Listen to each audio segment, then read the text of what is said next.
Welcome to the Real Film Nerds Podcast. Welcome, Nerdarinos, to another exciting, intriguing, wonderful, amazing episode of the Real Film Nerds Podcast. Today is episode 126, which will be a fun, probably argumentative discussion on Quentin Tarantino's latest film, Once Upon a Time in Hollywood. Now, with me as always, my hetero life mate, Mysterious Mike Talent. Hey, what's up? I like that intro, man. I think it's good that you were that we're gonna say the episode name now in the beginning, so at least I know which one we're on. I'd never know. Neither do I. And I will try to remember. I don't even know. Yeah. Okay. Well, that's cool. And before we get into this big discussion of the latest Quentin Tarantino movie, Matt, I'm going to ask you, what are you drinking?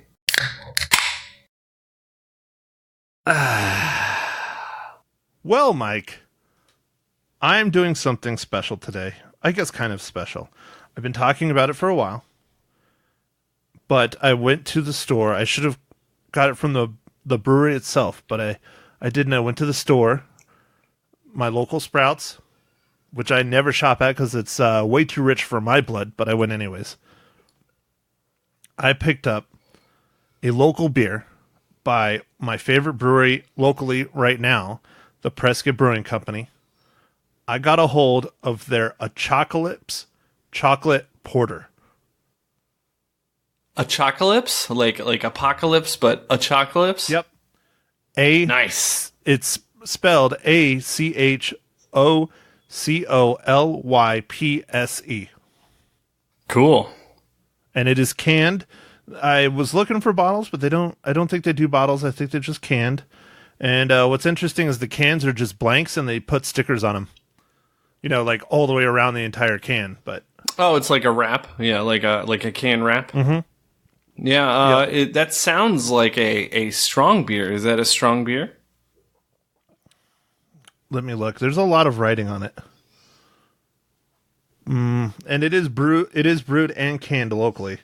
I don't know. I don't see it. There's a government warning. I'm sure it is. I'm sure it's, more than average. I don't see it, but, I don't know if you've had it. I know you've been to Prescott Brewing Company with me a couple times, but I'm sure you probably got the IPAs. I am pretty positive that I got the IPAs. But that one sounds fun, and I would definitely drink that one for sure. I like a lot of beers, a lot of different flavors. Yeah, it's one of their staples. They have, certain beers they have during certain times of the year. Sometimes they just do beers to try them out. Apocalypse and Liquid Amber are two of their staples, and one reason why it's in a can and I could pick it up at the store. So, but it's a quality brew. I enjoy it. I like it. I think I like the Liquid Amber a little bit better, but I felt like something a little more hearty this go around. And how about this? How amazing would it be if they wanted to sponsor this segment? That would be awesome. Yeah, no, that would be great. I would encourage that. That's what we need to do. We need to get like a little microbrewery to sponsor What Are You Drinking? That would be awesome. Yeah, I wouldn't mind drinking microbrewery beers all the time. Well, it's not even so much, yes, we could drink their beers. So it could be like, What Are You Drinking? Brought to you by the Prescott Brewing Company. Yeah, no, that'd be cool. Be fun. Anyways, all right, Mike, what IPA are you drinking today? Well, you're right. It is another IPA. I am drinking this one that had kind of a cool can. I bought this beer off of the look of the can. It's a Goose Island Next Coast IPA. And it is one of those juicy, let's see, let me see how they described it.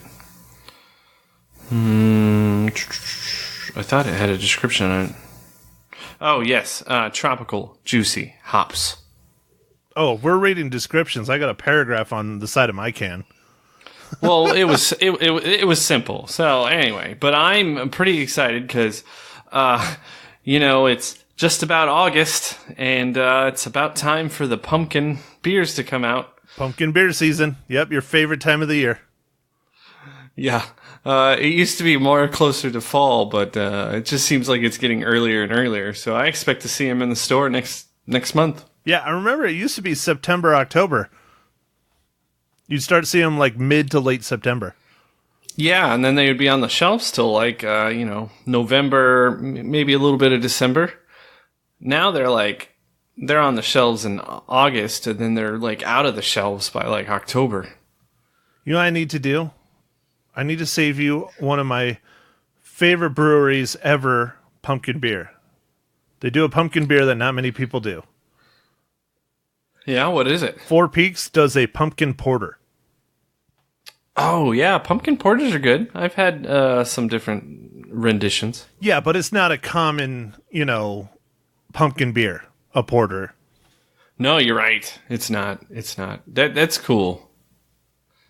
Porters don't get a lot of love, so it's cool when there's like a treatment, as they say in the biz, like where they put something extra in, like a fruit, or in this case, a gourd. One of the favorite versions of pumpkin beer that I like, it's called Good Gourd by Cigar City. So nice. Anyway. Well, and your IPA is Goose Island, right? And Goose Island, I mean, come on, you're not going to get a bad beer from Goose Island. They're a pretty good brewery. Yeah, they're out of Chicago. They are owned by that company that we don't like to talk about anymore. But anyway, they still make some good beers, and I just saw this in the store. It had a cool can, so I was like, I'm going to try that. Well, you want me to read the paragraph description of my chocolates, or should we just move on? No, we should move on. I think this is going to be a long one. I know. I had a comment recently that we talk about beer way too much. I'm like, well, maybe we should just rename the podcast to Beer and Movies Podcast. Beer and Movie Nerd Podcast. Nah, it doesn't ring. It doesn't work. Yeah, we'd have to come up with some kind of neat acronym. But anyway, okay, let's go. Let's get into this, Matt. All right, Mike, let's do it. Quentin Tarantino's 10th film, technically, according to him, his 9th film. Go ahead, give us the rundown on Once Upon a Time in Hollywood. All right, so this is written and directed by Quentin Tarantino. It's starring Leonardo DiCaprio, Brad Pitt, Margo Robbie, Maya Hawke. There's a bunch of people in here. Timothy Olyphant, Al Pacino, Dakota Fanning, Kurt Russell, the late, great Luke Perry. I mean, the list goes on and on. Quite a long list of stars in this movie. And then the synopsis is a fated television actor and his stunt double strive to achieve fame and success in film industry during the final years of Hollywood's golden age in 1969 Los Angeles. If I'm not mistaken, this is Luke Perry's last role. I don't know if he has anything else coming out. He might have another movie coming out because, they film movies ahead of time, of course. Right, but I think this is his last film. I know he was real big on Riverdale. He was yes, the father of Archie in there. But I think this was like the last work he did. I don't know. I'm not 100%. I'd have to look it up. But anyways. All right, Mike. Well, to swing back and talk about the length of films from our last podcast. Mike, I know you did some research.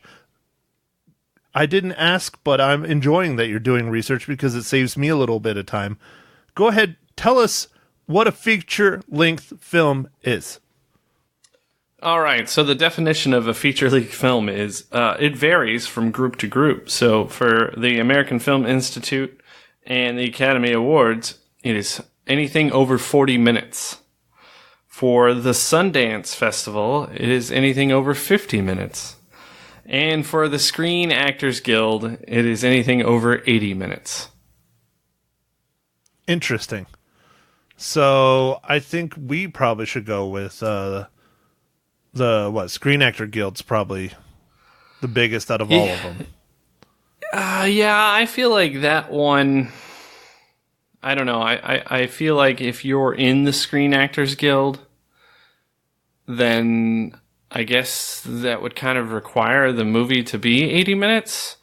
and chasing Molly happens to be 80 minutes. So I don't know if that's involved at all. Well, but also, I mean, you can be in the Screen Actors Guild and shoot something less than that, but then it's not a feature film. Then it would be a short. Yes. It's just interesting that there was multiple definitions. I thought it would have been clearly lined out by now. You know, there's been quite a long time of films, and nope, just a couple years.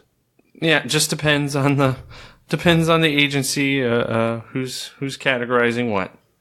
Well, I definitely know for a fact Once Upon a Time in Hollywood, which is twice the length of Chasing Molly exactly, is definitely a feature-length film. Yes, it is for sure a feature-length film. Which is one of my complaints. I mean, okay, let's just throw it out there right now, Mike. You and I are going to disagree a lot right now. I know we're going to. I love Quentin Tarantino. He's one of my favorite directors of all time. I wouldn't say, I don't know if he is my favorite, but he's definitely top 3. Definitely probably my favorite modern director. But good God, man, this was a long film. Yeah. It was a long movie, but like you're about to talk about more about that. I liked it. I liked the length. I liked everything about it. So, well, I'm not going to say I hated this movie because I didn't. There are a lot of great parts, but honestly, in my opinion, you can cut an entire hour out of this movie and you're not going to lose anything. At least an hour. Yes, you could do that. You wouldn't lose anything. But I liked a lot of the just kind of random things and some of the dialogue with some of the characters that are completely not necessary. Right, and some of the dialogue and some of the scenes are really well done. They really hit hard. I will try not to do specifics. There's a couple scenes with Leonardo DiCaprio and a young actress. Really, really love that scene. Just about every single scene where Brad Pitt and DiCaprio are together, fantastic. I mean, they're great on their own in this movie, of course. But when they're together, it was another level. And that's one of my complaints about this movie. I would have liked to seen more of that. I really would have. Yeah, I could see that. You're right, because a lot of it is them kind of on their own, doing their own things, because they kind of have other stuff to do. But, yeah. Well, it's fine. I mean, I'm okay with that. It advances the story, especially certain things that they're doing. But I just would have liked to have seen more of them together, because when are we ever going to see that again, especially in a Quentin Tarantino movie about movies from the 60s? I mean, fantastic. Yeah, I don't know if I want to dive into this right away, Matt, but I guess I'm going to ask you anyway. What did you think about Margo Robbie's character, Sharon Tate, and some of the stuff that was in the movie for that? That's exactly what I was going to go into next if you wouldn't have brought it up. Seriously, I was just rolling. I was like, oh, I'm going to talk about Margo Robbie now. I feel like she got robbed. She did a good job, but the scenes she did not help the story, did not take away from the story. They were just kind of there. I think she should have been in the film more. A handful of the scenes she did were blah. One scene in particular in the movie theater, the whole movie theater scene is incredible. For those of you, well, I guess maybe I'll save this. I'll save this till later. We'll talk about it in the spoilers. It's kind of a spoiler, I guess. But anyways, I just think she should have been used more. There should have been more about Sharon Tate, because everybody knows the history of what this film is based on is the Manson family murders. And Sharon Tate was one of the ones that was taken out, horrifically. And I think he could have done more for her as kind of like a homage or a movie-based kind of tribute in a way. I would have liked to have seen more of that. So she did not do bad. She did great. Margo Robbie just did fantastic, but there was not enough. Not enough. Yeah. I questioned some of the reasons why she had some scenes like, I don't know. I guess they were just trying to show a day in the life of Sharon Tate before the stuff happened. After she's starting to kind of, become more and more famous. I don't know. But I mean, dude, okay, think about it. She was married to Roman Polanski. And you know all the controversy that's surrounding that guy, especially modern in the past, 5-10 years. Yeah. He was hardly in the film, too. Yeah, my understanding is isn't he banned from the United States? If he comes back, he'll get arrested? Yeah, I don't know if that's so much banned, but he's in trouble if he comes back because things he did with young women, supposedly.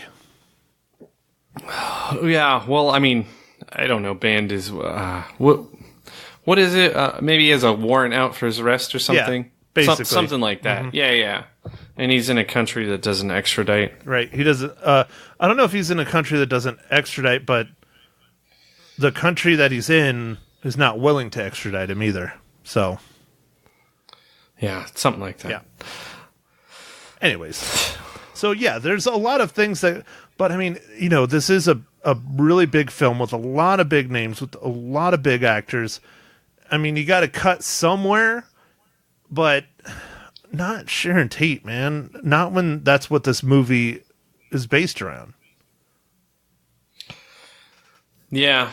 I don't know. I liked a lot of the scenes with Leonardo DiCaprio, like before he was like doing his in movie acting stuff, which is a whole nother trippy thing. Like he's an actor who's playing an actor. Yeah. It's who has to act like, anyway. What's the term that the young kids use, Mike? That's very meta. Meta, right? Meta? Meta, I think is what they say. Nice, man. You just dated yourself there. That hurts. But yes, I dated both of us because we're both relatively the same age. So it is very meta. Even though when I think of meta, I think of meta tags on a website. I think of metadata just on file structures. That too. Anyway, but that's dumb.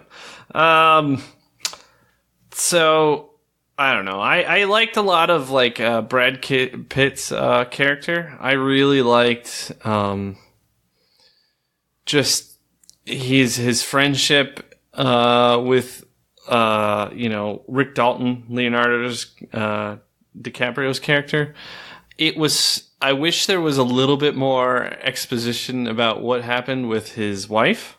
Oh yeah, definitely. But it leaves it questionable, and that's kind of cool too. But it was like a diving thing and like a diving trip, so I would have kind of liked to see some of that diving gear and stuff because I do diving things. You're a swimming nerd. I barely saw too much gear, but I mean, it looked like it was accurate for the time, but it was just really quick.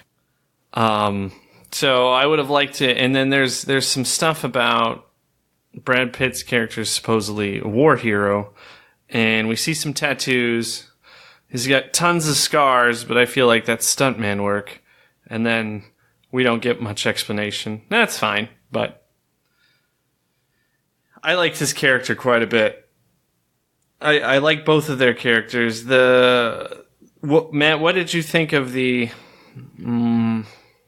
I guess the hippie element stuff without getting away too much? Well, dude, it was the 60s, man. It was what it was. But it was funny how it was always kind of there and present in most conversations in some way, shape, or form. Like even Rick Dalton, Leo's character, even yells at some hippies, like at one point when they're driving around. Yeah, for sure. It was interesting. It seemed like they were like frowned upon, I guess, by the Hollywood people, or at least Rick Dalton's character and some other people. Yeah, I don't know if it was so much everyone in Hollywood, but so all right, I don't want to type this in because I'm going to make noise, but I'm just going to say it because I know a little bit off the top of my head. Rick Dalton and Cliff Booth, Leo's character and Brad Pitt's character, is loosely based on Burt Reynolds and his stuntman. Because Burt Reynolds and his stuntman were best friends. And they did a lot of these things, and it would have been a very similar time period, not quite, but similar, for when Burt Reynolds was big and all that stuff. So it's very loosely based on them. And his and his stuntman was basically almost the embodiment of what Brad Pitt showed on screen. He was just a bad ass, and nobody messed with him. Yeah, I'll talk about it more in spoilers, but there's a scene that was really fun that happened, and I think a lot of it was given away in the trailer, which is disappointing, but still, it was a lot of fun. Yeah, well, and I mean, I'll come out and say it. The Brad Pitt's character of Cliff Booth was my favorite in the film. I loved him. I thought it was great. Yeah, he just had this, charisma about him. It was cool. It was really cool. All right, Mike. So let's keep this guy rolling. Would you recommend people go and spend their hard-earned money to see this in the theater? I would, absolutely. I loved it. It's Quentin Tarantino. It's a Quentin Tarantino movie. So what that means is interesting dialogue, some instances of violence, perhaps a little bit gory at times, and just an interesting story. I mean, I know it's kind of real. Obviously these two characters, this is a fictional movie, but it's kind of real-ish because these are things that were happening at the time, during the times, with some aspects of stuff. I wondered, since it's set in 1969, if they were going to have anything about the lunar landing, but they didn't. Yeah, I would recommend seeing this in the theater, Matt. What do you think? I know it's long. I will say it depends. If you're a Quentin Tarantino fan, or you're a big-time movie fan, I'd say it's worth a watch in the theater just for the experience, because it is Quentin Tarantino. It's shot beautifully. The aesthetics are amazing. The color palette is incredible. His use of cinematography is always interesting and fun and creative. He's obsessed with cars. That was really awesome to see. It's almost like since, even Reservoir Dogs had scenes in cars and stuff. I mean, he really loves his cars, and he plays all kinds of homages to different vehicles in this, just very unique, beautiful cars. So that's cool.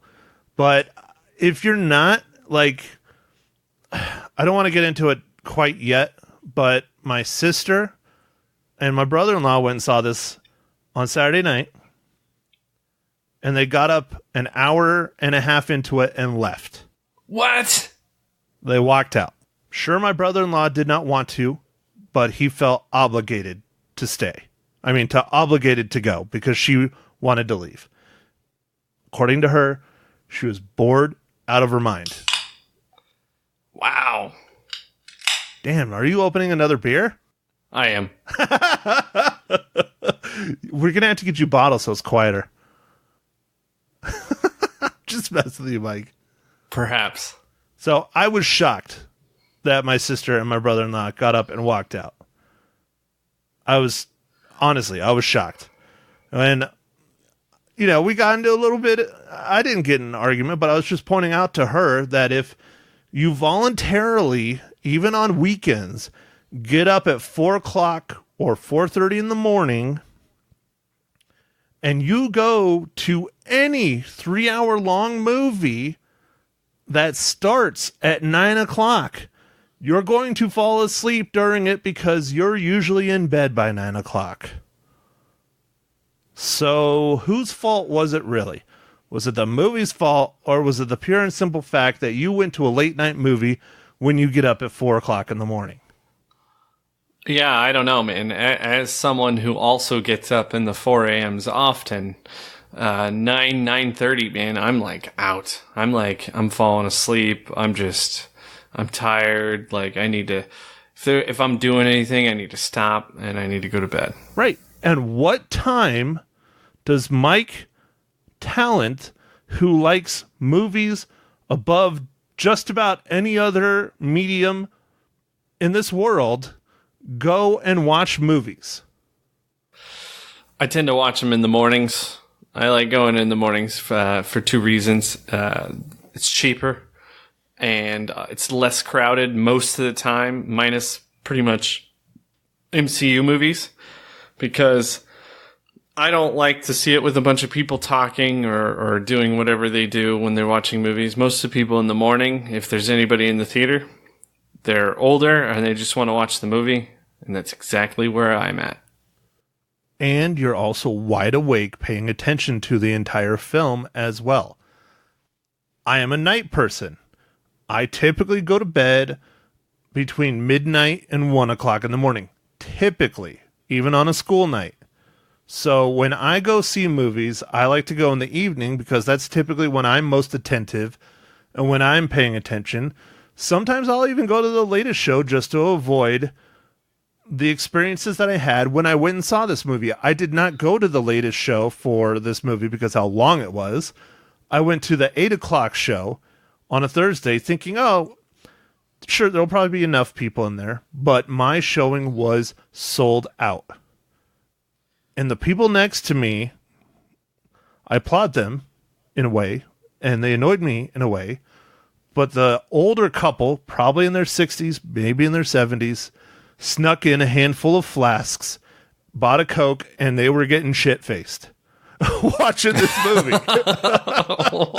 Which was great. But the problem is the longer the movie went, the louder they got in talking to each other. And they probably had a lot of bathroom breaks, man. Yes, I had to keep moving my legs quite a bit. Yeah. But it was, I applaud them because they snuck in some flasks and were getting wasted. But it also kind of annoyed me. But it was cool. I was all right with it. I dealt with it, you know. So anyways, all right. I'll get back on topic. But I was just pointing out that if you want to objectively look at a film or enjoy a film, you probably shouldn't go when you typically should be asleep. That's all I'm saying. Yeah.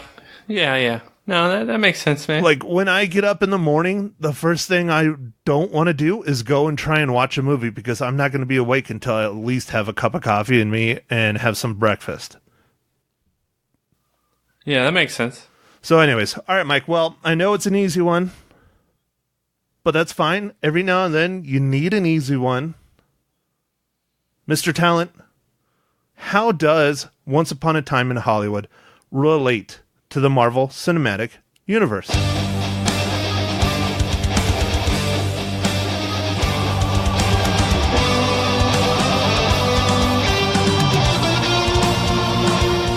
Whew, thanks for asking. And yes, like we mentioned earlier, there's a million stars in this, so this wasn't hard to find somebody who was in the MCU. And the tie-in for this movie is Mr. Kurt Russell, who's Star-Lord's dad in Guardian of the Galaxy Volume 2. His character was Ego. The Living Planet. Yep, he is what is known as a Celestial. And we were talking about it a little bit before we started recording. I would be surprised if we don't see him in one of the upcoming MCU projects, the Eternals. Because the Celestials and the Eternals are related and tied to each other. So, I forgot not to get too off topic again real quick, but I forgot to say, answer my own question. I think if you want to go see this in the theaters, if you like Quentin Tarantino, it's worth it. If you like Hollywood, especially old Hollywood, it's worth it. If you're just going to catch a movie and you're not a huge fan of either, and you just want to see a movie, I'd say wait until it comes out, because this can roll into our next topic with spoilers, Mike. But this is not my favorite Quentin Tarantino movie. In fact, it's real close to being the very bottom for me. Oh, well, speaking of favorite Quentin Tarantino movies, Matt, I'm going to ask you that question, but we're going to save that towards the end of the pod. You want to wait for the end? Okay. I was trying to lead you into that, but okay. So I would say if you're a Tarantino fan or you're a film fan or you're a Hollywood fan, go experience it. It's beautiful. Everything's great. That aspect, the movie does get very long. In my opinion, it's boring in certain parts. It's a bit much. The ending is incredible, but it's not a must-see if you're not a QT fan or a film fan. So, how's that? All right. Yeah. All right, now let's spoil it. Mike, go ahead. You're itching. I could tell. I've been talking way too much. Your turn. Let's go. All right. Matt, so what do you think about the tie-in with the hippie camp and all the stuff with which it ties in greater to the movie, but I don't know if we should give it all away. But what did you think about those scenes? I thought some of that stuff was kind of, I mean, it's strange on purpose and it's supposed to be strange. Are you talking about when you went to Spawn Ranch? Yes. That is historical though. And that was one of my favorite scenes of the film. Because that is where the Manson family was set up. That is what they did. That the guy that owns the place, he really was going blind. And he really did allow the Manson family to stay on his ranch and help him earn what little money he could and do chores around the ranch by having the horse, tours and trail riding and all that stuff and horse rentals and all that. So I liked that. I liked that it was in the film. I thought it was great. I liked the confrontation between Brad Pitt's character and that weird dude. I was just waiting for, Cliff Booth to beat the living shit out of someone. I liked it. I thought it was great. That's one of the scenes that I think definitely needs to be in that movie. Okay. All right. And then I was going to ask about, so do you enjoy all the Brad Pitt driving scenes? I thought they were pretty cool. Like when he's cruising around in the Cadillac or in his little, I don't even know what that was. Is that an Italian car? The little, I think it was a convertible Volkswagen, thing? actually. Is it Volkswagen? I'm not even I'm not sure. 100% sure on the model, but I think it's one of those Volkswagens. There's those little convertibles they made for a while. I loved that scene when he's racing around in his piece and he's driving like a stuntman. He doesn't care. He's weaving in and out the traffic. He's whipping around corners at 80 miles an hour. I love that scene. I thought that was awesome. It gets a little lengthy. They could have cut it down a little bit.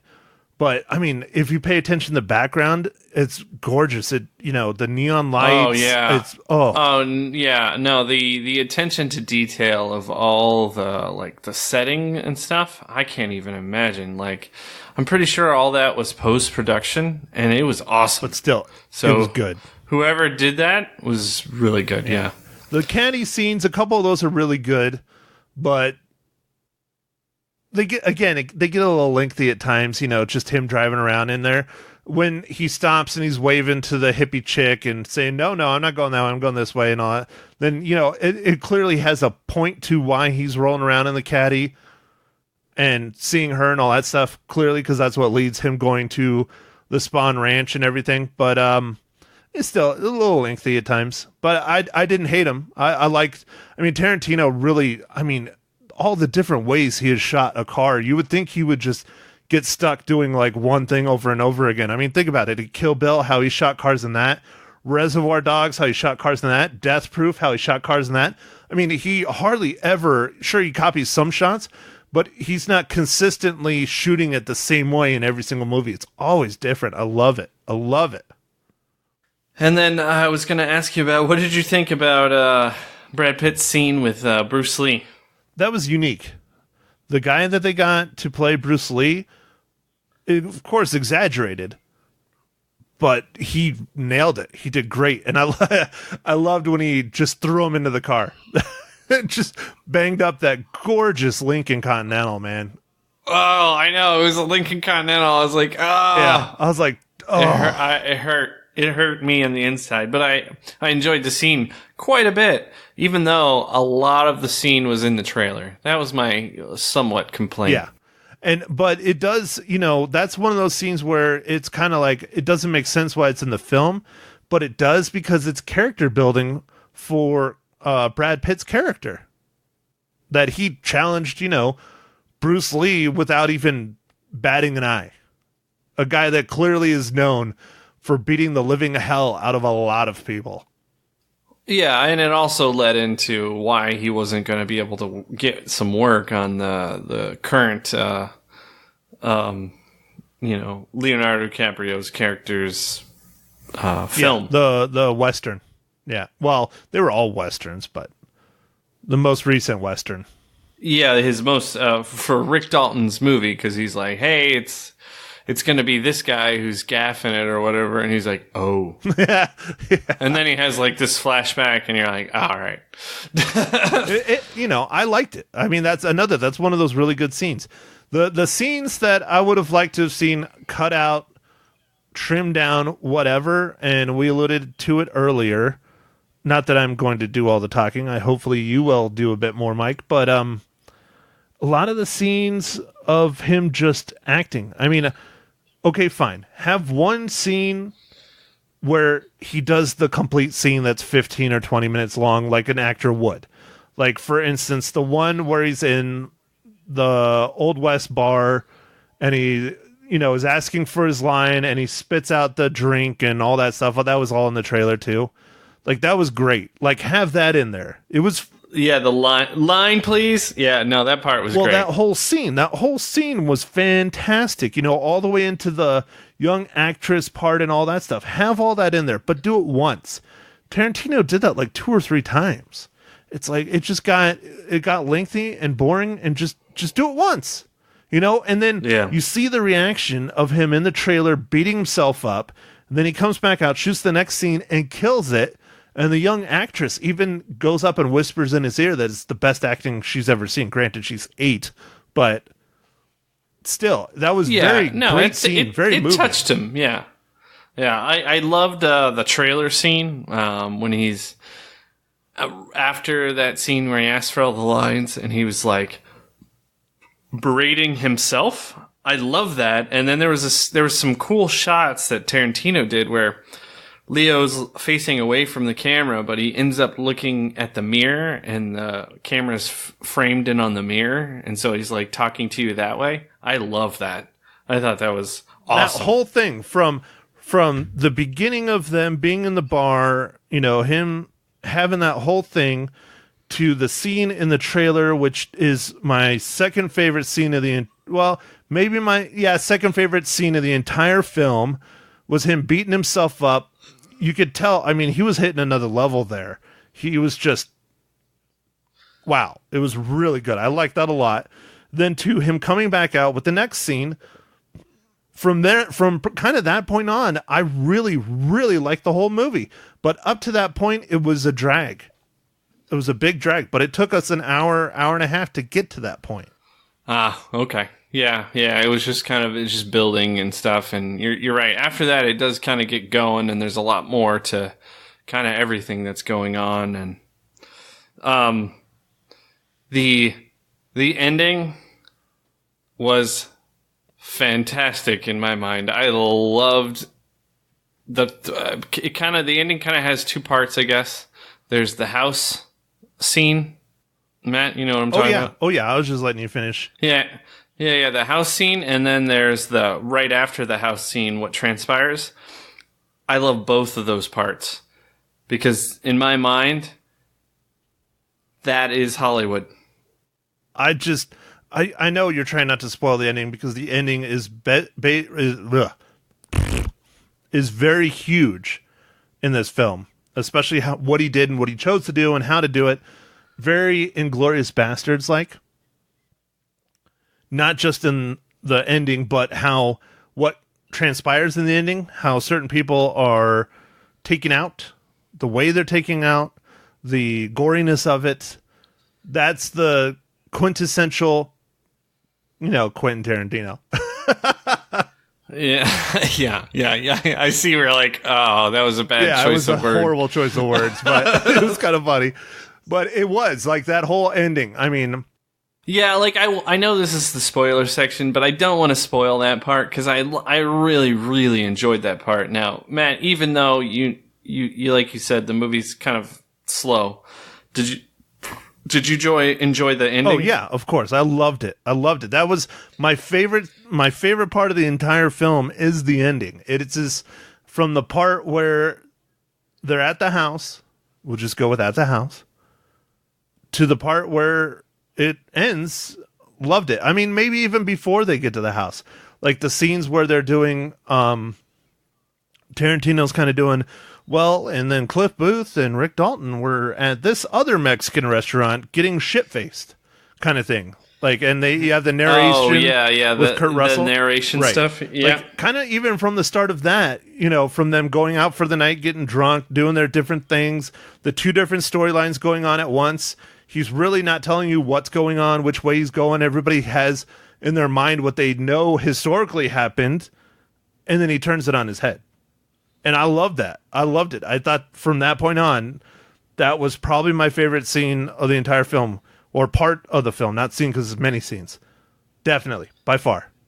Second one is that one where he's in the trailer. Okay. I also liked. I mean, it's a little scene, and I would have liked to see a little bit more. But when Cliff Booth went back to his house or trailer that's behind a drive-in movie theater. I thought that was awesome, and he has this great dog, and I just thought it was really neat. Well, it was a fascinating dichotomy or comparison. You have the main guy, Rick Dalton, his lavish lifestyle, his big Cadillac, his incredible house with a pool overlooking, the valley, everything, to a stuntman who literally puts his life on the line when he's working, goes to not even like a full-on mobile home, like it's a straight-up travel trailer, falling apart, piece of shit. His shitty little convertible that he drives like a bat out of hell. I mean, that subconscious kind of showing the two sides of Hollywood was pretty fascinating. I liked it. Yeah, I thought it was cool. You can tell that he loves movies so much by what he put into this movie and all the different things. It's incredible. Yeah, Quentin Tarantino is extremely, extremely passionate about movies, all movies. But I think especially the golden era of Hollywood, or what people refer to as the golden era of Hollywood, especially. Because I'm sure that's probably the films that he grew up watching. Yeah, I believe it is, yeah. Well, all right, Mike, what else do you want to get into here? Because I know you have a couple topics you want to get into, so I'll let you go with your next one. I think, Matt, we should probably do our ratings here, and then I'm going to ask you about Quentin Tarantino movies, so that'll be separate besides our ratings for this. So, Matt, I'm going to ask you, how many reels do you give Once Upon a Time in Hollywood? Okay, it's still Quentin Tarantino. I've said how much I love him, especially directing-wise, shooting-wise, stuff like that. But again, this was not my favorite QT film whatsoever. But I'm not going to sit here and tear it apart either, because there's a lot of things I really did like, as we've discussed in the past 40 or so minutes. I give it 3 out of 5 reels. I think it's just an average film. All right, that's fair, man. That's very fair. Mike, what about you? For reasons that are unknown to me, I just really liked all the kind of slower parts and all the just kind of going around in Hollywood and I character building and different things, and I don't know, I just liked all that stuff. So I'm gonna give this one 4 out of 5 reels. And maybe it was just the mood I was in. I don't know. I just really liked that stuff. Well, all right. I figured it was going to be higher than me. I'm kind of disappointed it wasn't a 5, because I'm sure you would have given it a 5. No, man. I don't give out 5s. Those are unicorns, man. They don't exist. Are they the rainbow pooping unicorns? Yeah, the only one you can get is, Jaws. Boom. Like Shawshank Redemption. Boom. Well, and didn't you want to talk about Jaws, Mike? No. Well, no. So you're getting me off topic. I did kind of, because the Shark Week is starting, depending on when you're watching this podcast, Shark Week starts Sunday, July 28th, and goes through, I think, August 4th, 2019. And I love Shark Week, and we were going to talk about Jaws a little bit, but instead, I'm just going to ask you about Matt. I am going to read you the 10 Quentin Tarantino movies, and I want you to rate the top 3, and you can just rate them. You don't have to say why. Oh, or anything. rate them like reels? No. Just, which one is my favorite? Not, second favorite, third favorite? Yeah, like just put them in order. Yeah, put them in order. So 1 through 3, your favorite to your least favorite. I'll read the top 10, and then I'll tell you mine as well after. I'm just going to read them in no particular order. So we have the 10 movies are The Hateful Eight, Reservoir Dogs, Pulp Fiction, Jackie Brown, Inglourious Bastards, Once Upon a Time in Hollywood, Kill Bill Volume 1, Kill Bill Volume 2, Django Unchained, and Death Proof. Dude, it's so hard because I love a large majority of these films. I'm not a super huge fan of Jackie Brown, which is... This film is being compared to that quite a bit because it's the same kind of feel. But Death Proof was, again, not one of my favorites. I thought it was an interesting story, but it was just kind of blah. It wasn't anything earth-shattering like the majority of the rest of his work. So, man, I have a lot of just ties and kind of toss-ups, but I'm going to try and just keep it to 3. Yeah, I know. Just top 3. I know it's hard. That's why I'm asking it, dude. I know it's hard, man. It was hard for me. I would say, and I'm pretty sure that my top 3, you could probably change them out their order, but I would go, I love Inglourious Bastards. Like, that's probably my favorite. I absolutely love that movie. It's so much fun. Then I'd probably go Pulp Fiction. And then...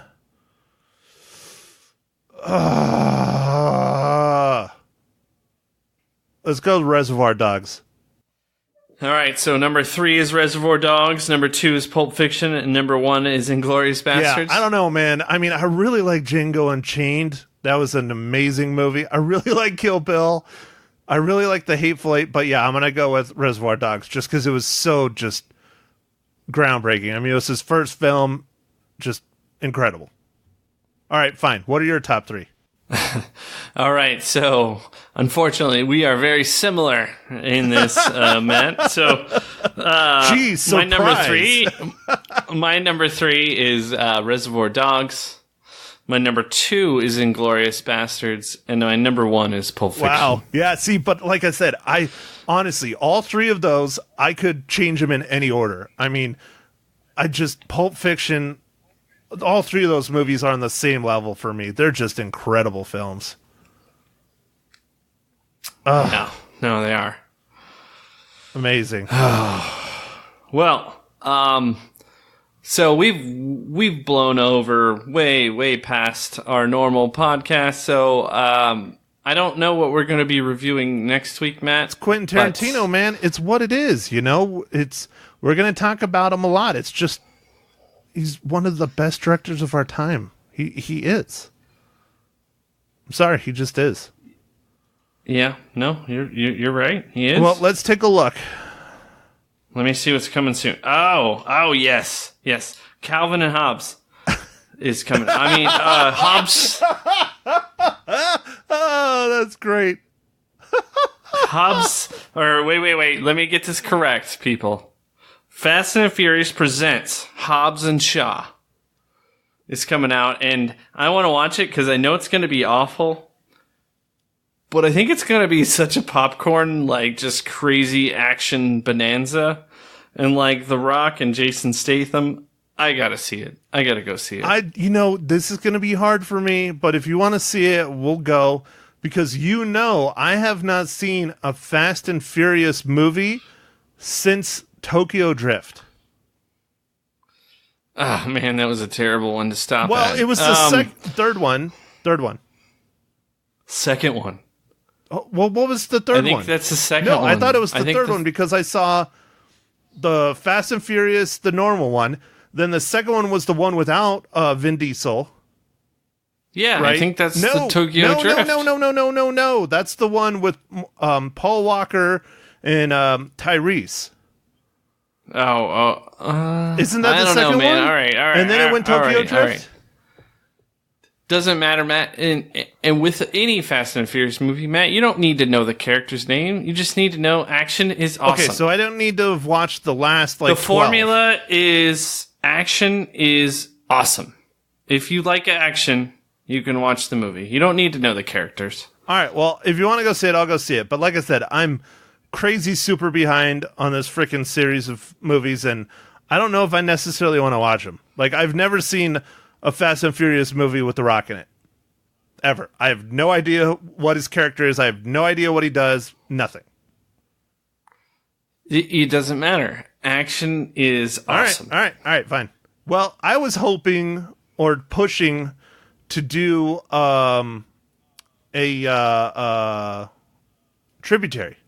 Netflix tributary. Oh, which movie would you like to remember, watch? I sent it to you. I'm forgetting the name of it now. Great, now I'm going to have to scroll back. Yeah. Dang it. It's a South Korea movie that looks like it's nothing but pure action as well, and it has an interesting premise. Revenger? Right, there we go. I just found it. I finally got to the scroll. Revenger is about this guy. They have this island where they stick all their criminals, and it's about this guy that purposely gets caught or arrested or does something wrong to get put on the island so he couldn't go there and just basically destroy a bunch of these criminals. Oh, that sounds awesome. Actually, yeah. So it looks pretty good. But maybe we'll try and squeeze that in with Hobbs and Shaw. Fast and Furious presents Hobbs and Shaw, or it's like I like to call Calvin and Hobbs. Calvin and Hobbs. All right. Well, in the other one, I have not gotten a reply email yet, but we very well possibly might have our third and fourth screeners of all time. I haven't gotten any reply emails with the films to review, but if we do, I'm not going to disclose what the films are unless, they want us to review them, and then we will. But that's a possibility when we might have two more coming up in the near future. So we'll see. Awesome, man. So I think with all that, everyone, thank you for listening through this. And we're huge film nerds, and we love Quentin Tarantino, and hopefully you listen to the whole thing. Oh, I got it. Thanks. I got it, Mike. I got it. Oh, what? I just thought of it. Why not leave us a voicemail at 602-551-6389 and tell us what your top 3 Quentin Tarantino movies are? Oh, dude, that's great. Yeah. And if somebody does that, maybe we'll include it in the pod. Oh, dude, you know what? I'll even ask it in our fan group. I'll put that question up in our fan group too. That'll be fun. All right. Yeah. So that's cool. So I think with all that rambling, I know it was a lot. I'm sorry, man. We're both, but it's Tizzle, man. He's the man. Yeah, we are going to let you guys go, and thank you for listening to our pod, and make sure to tell all your friends, and we'll catch you on the next pod.